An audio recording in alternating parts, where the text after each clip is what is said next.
Hello students, welcome to clear physics. तो आज की इस वीडियो में हम ये क्वेश्चन सॉल्व करने वाले हैं और इस क्वेश्चन को हम सॉल्व करेंगे शॉर्टकट ट्रिक वाले मेथड से। ओके, वो जो शॉर्टकट ट्रिक का मेथड है वो मैंने आपको अपनी लास्ट वीडियो में बताया था। अगर आपने वो वीडियो नहीं देखी है तो आप प्लीज उस वीडियो को देख लीजिए ताकि आपको सभी के सभी शॉर्टकट ट्रिक्स समझ आ जाए। ओके, उस वीडियो का लिंक मैं आपको डिस्क्रिप्शन बॉक्स में दे दूंगा।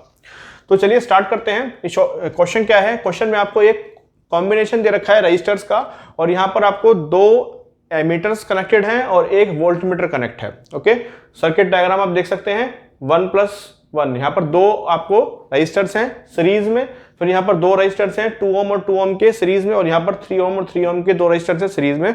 और ये तीनों जो आपका कॉम्बिनेशन है ये आपके पैरेलल में कनेक्टेड है। ओके, और यहां पर एक 2 ओम का रजिस्टर है। आपको बताना क्या है? आपको बताना है ये जो दो एमीटर्स हैं और ये जो वोल्ट मीटर है इन तीनों की रीडिंग क्या होगी। ओके, तो रीडिंग का मतलब ये है कि हमको वैल्यू निकालनी है। किसकी वैल्यू निकालनी है? हमको एक तो करंट की वैल्यू निकालनी है जो यहां से फ्लो हो रहा है, मतलब कि यहां से फ्लो होकर, आप देखिए यहां पर पॉजिटिव टर्मिनल है बैटरी का, तो करंट ऐसे फ्लो करेगा, ऐसे जाएगा करंट और यहां से फिर वापस आएगा। तो यहां से कितना करंट गया, जितना करंट यहां से जाएगा उतना ही यहां से वापस आएगा। तो इसका मतलब हमको यहां से कितना करंट इस सेल के थ्रू निकल रहा है वो हमको कैलकुलेट करना है। वो हमारा हो जाएगा A1। फिर हमको A2 निकालना है। A2 क्या होगा? यहां से जो करंट जा रहा है वो यहां जाके क्या होगा? डिवाइड होगा।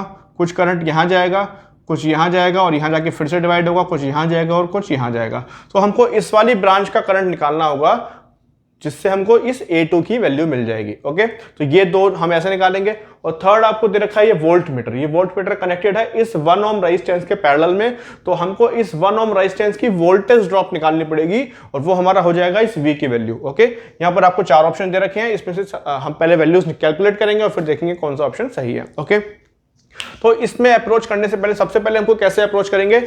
हमको सबसे पहले इस सर्किट का इक्विवेलेंट रेजिस्टेंस निकालना होगा, R इक्विवेलेंट। ओके, अब इक्विवेलेंट रेजिस्टेंस हम दो पार्ट में निकालेंगे। पहले हम ये जो हमारा कॉम्बिनेशन है इसका रेजिस्टेंस निकाल लेंगे और इस पूरे कॉम्बिनेशन के साथ ये वाला रेजिस्टेंस सीरीज में होगा। ओके, तो हम उसका निकाल के इसको ऐड कर देंगे तो हमारा पूरी सर्किट का इक्विवेलेंट रेजिस्टेंस आ जाएगा। तो पहले हम देखते हैं, देखिए ये जो ब्रांच है यहां पर दो रेजिस्टेंस सीरीज में है 1 ओम और 1 ओम। तो इन दोनों का रेजिस्टेंस कितना हो जाएगा? ये हो जाएगा आपके पास 2 ओम। ओके, ये फर्स्ट ब्रांच का रेजिस्टेंस कितना आ गया? 2 ओम आ गया। सिमिलरली यहां पर 2 ओम और 2 ओम आपके सीरीज में है, तो ये रेजिस्टेंस आपके पास आ जाएगा 4 ओम। और यहां पर कितने हैं? 3 और 3 6 ओम। तो इस पूरी ब्रांच का रेजिस्टेंस हमारे पास 6 ओम आ गया। ओके, अब हमारी शॉर्टकट ट्रिक क्या थी? हमारी शॉर्टकट ट्रिक थी कि जब भी हमको तीन रेजिस्टेंस पैरेलल में गिवन होंगे तो हम कैसे निकालते हैं उसका R इक्विवेलेंट। R इक्विवेलेंट निकालने के लिए हम क्या करते हैं? पहले न्यूमरेटर के अंदर तीनों रेजिस्टेंस का प्रोडक्ट करते हैं। तो यहां पर क्या हो जाएगा? इसका आया 2, इसका आया 4, इसका आया 6।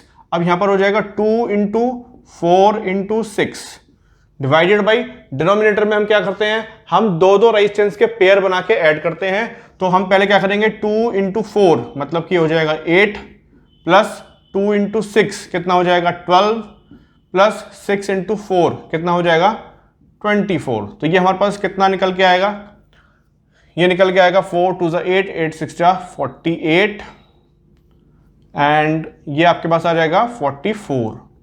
ओके, तो 48/44 हमारे पास आंसर निकल के आ रहा है, जिसको हम सॉल्व करके कैलकुलेट कर लेंगे और ये आपके पास आएगा 1.09 एम्पियर।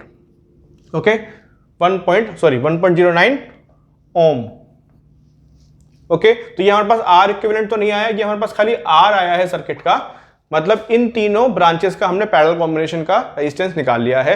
अब इसके अंदर हम क्या करेंगे? ये जो 2 ओम है इसको ऐड कर देंगे क्योंकि ये पूरा जो आपका कॉम्बिनेशन है ये इस वाले रेजिस्टेंस के साथ सीरीज में है। ओके, तो फाइनली जो आपके पास R इक्विवेलेंट निकल के आएगा वो आएगा 1.09 प्लस दिस 2 ओम, तो ये आपके पास आ गया 3.09 ओम।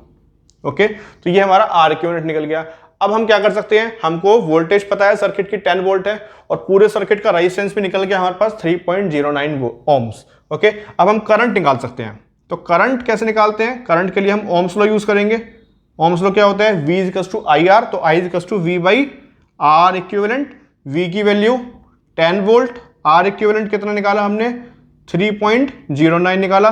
तो इसको हम सॉल्व कर लेंगे और ये हमको मिलेगा 3.23 एम्पियर। ओके, तो 3.23 एम्पियर हमारी करंट की वैल्यू निकल के आई है, जो करंट आपका इस सेल के थ्रू बाहर निकलेगा और वापस इस सेल में आएगा। ओके, तो ये जो 3.23 है इसका मतलब ये है कि ये वाला जो एमिटर है A1 ये इस 3.23 को रीड करेगा। तो हमारे पास यहां पर दो ऑप्शन है जहां पर 3.23 आपको A1 की वैल्यू गिवन है, option number A and option number D। तो यहां से आपको हम दो ऑप्शन को हम कैंसिल आउट कर सकते हैं।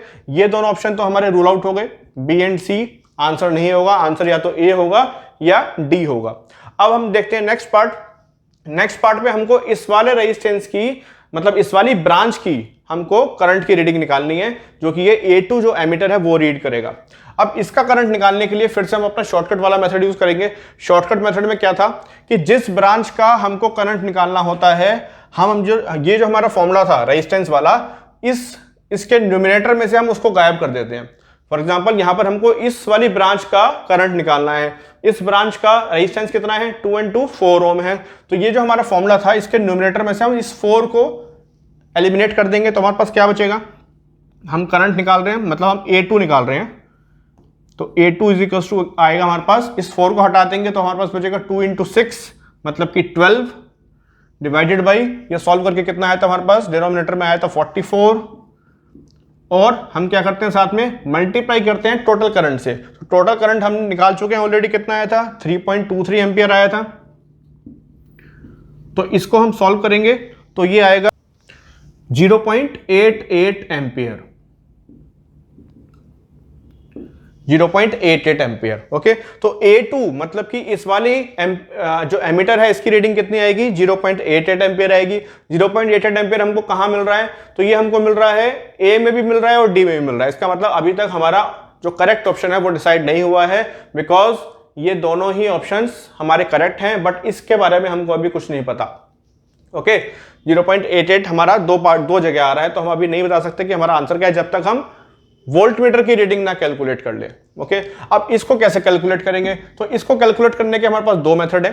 मेथड नंबर 1 क्या है, मेथड नंबर 1 में हम क्या करेंगे, ये हमको पता है कि ये जो तीनों हमारे पास सर्किट्स हैं, ये तो तीनों हमारे पास ब्रांचेस हैं, ये तीनों पैरेलल में कनेक्टेड है और पैरेलल कॉम्बिनेशन में वोल्टेज ड्रॉप सेम रहता है।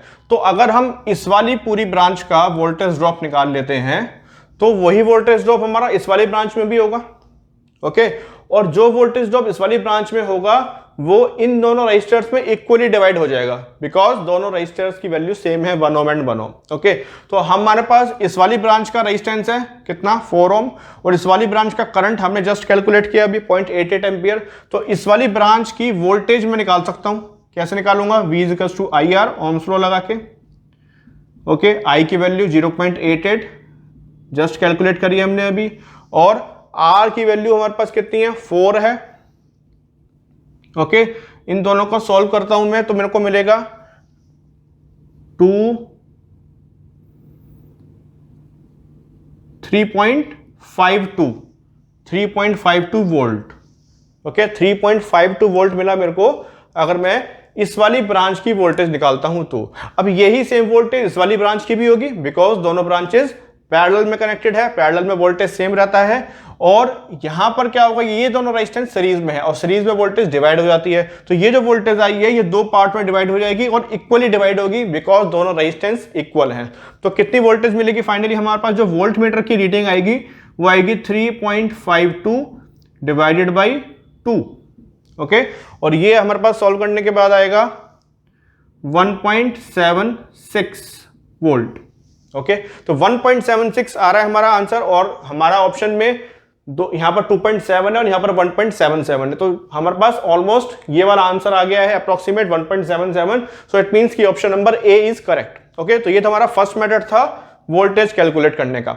अब सेकंड मेथड से अगर हम देखें तो उससे हम कैसे कैलकुलेट कर सकते हैं, तो उसके लिए हम क्या करते हैं कि हमारे पास हम पहले इस वाले रेजिस्टेंस में जो 2 ओम का रेजिस्टेंस है, इस 2 ओम के रेजिस्टेंस में वोल्टेज ड्रॉप निकाल लेते हैं। तो voltage drop in 2 ohm resistance कैसे निकालेंगे, V = IR, I की वैल्यू कितना करंट फ्लो कर रहा है इसमें, जितना सेल से निकल रहा है बाहर सारा का सारा इसके पास आ रहा है, और सेल से कितना करंट निकल रहा था हमारा, ये हमारा था 3.23।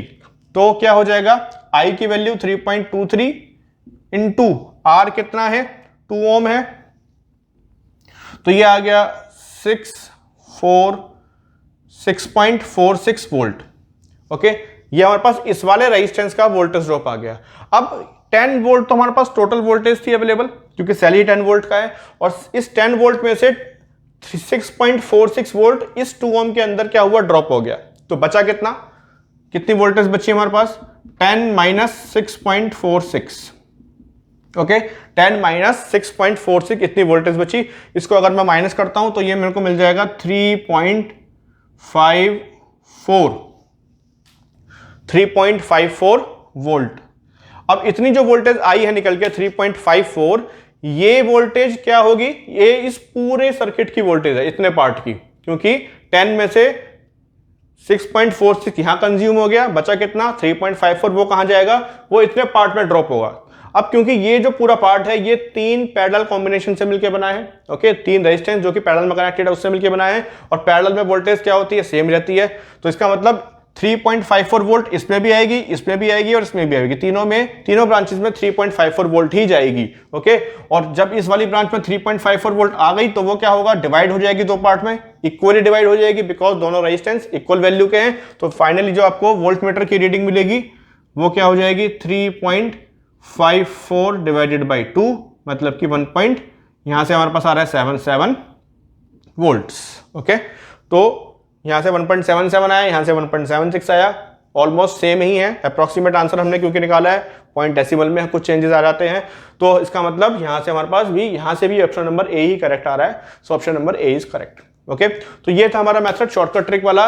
ये ट्रिक्स बहुत इंपॉर्टेंट है आपको एग्जाम में यूज करने के लिए। अगर हम इसी क्वेश्चन को लॉन्ग मेथड से करते तो थोड़ा सा ज्यादा टाइम लग सकता था, ओके। और अगर आपने वो वीडियो अभी तक नहीं देखी है जिसमें मैंने ट्रिक समझाई है, तो आप इस वीडियो को प्लीज जरूर देखिएगा। और आपको ये वीडियो कैसी लगी प्लीज हमको कमेंट्स में जरूर बताएं, वीडियो को लाइक करें, शेयर करें और चैनल को सब्सक्राइब करें। Thank you.